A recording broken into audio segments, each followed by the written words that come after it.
I just separated from my twin. We were a miracle. Twins, whose brains were once bound, successfully separated at birth. It was just a 5-minute procedure, Mom told my friends. And that's when I held both of my darlings in my arms. No bandages. No trace of surgery. My babies were perfectly separated. How? My friends asked, eyes wide. Isn't that impossible? Something in my stomach twisted. Mom always ignored that question. How were we separated? She was already changing the subject. Would you girls like some dinner? When they left, I crawled upstairs.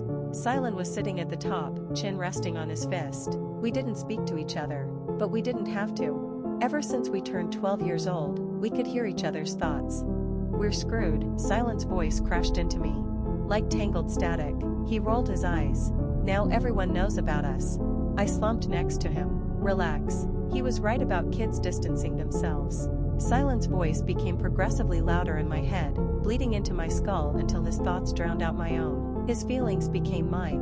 When he cut himself making dinner, both of us cried out. Both of us stared down at our fingers.